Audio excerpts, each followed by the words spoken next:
आज का दिन रहा ऋषभ पंत के नाम।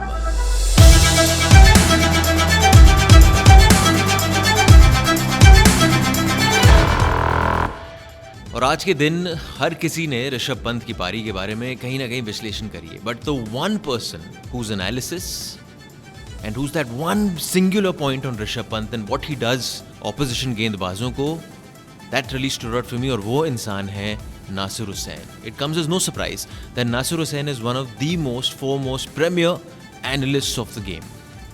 उन्होंने बोला, Pant likes to attack the orthodoxy of a bowler.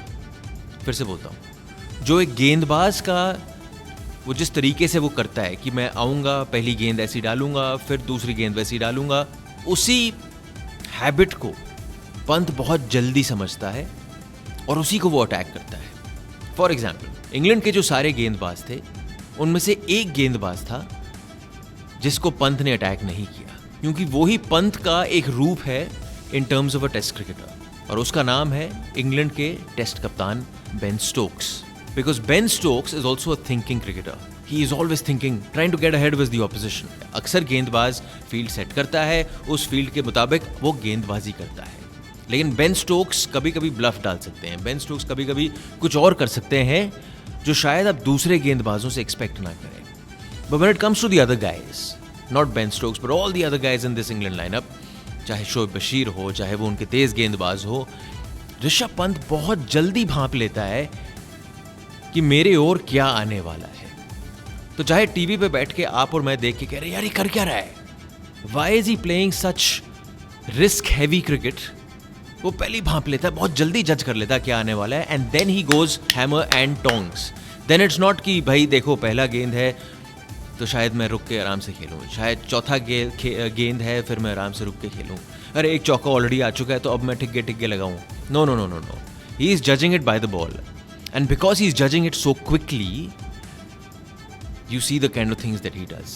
He is just superb, so unpredictable from a bowler's perspective. अब ये सोच लो, बंदा आमने सामने ऐसी सारी चीज़ें कर रहा है, he is pretty much forcing you कि आप जो भी plans लेके आए हो और suddenly वो कभी left, कभी right, कभी गिर रहा है, कभी उठ रहा है, he is forcing you to withdraw and leave your plans. He is forcing you to betray your plans in a sense. अब ये सोचो, जैसे स्टुअर्ट ब्रॉड ने भी एक बात अच्छी बोली कि वो जब इतना सारी चीज़ें आपके सामने कर रहा है, do not betray your plans, stick to your plans.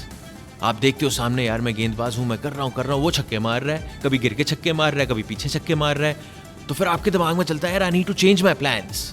But that is exactly what Pant wants you to do. He is trying to stay a step ahead of you, and that is the beauty of Rishabh Pant. All of this is calculated, mind you. All of this is calculated in his head.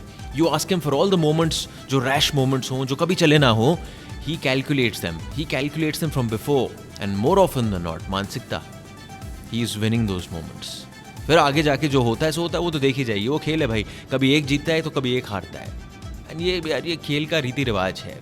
Test cricket needs people like him. हम कुछ ही दिन पहले जब विराट कोहली ने retirement अपनी announce करी तो we said there is a massive void in test cricket, and 100% he is a character, he was someone who loved test cricket, जो एक अलग ही रूप निकलता था उस खिलाड़ी का टेस्ट क्रिकेट में।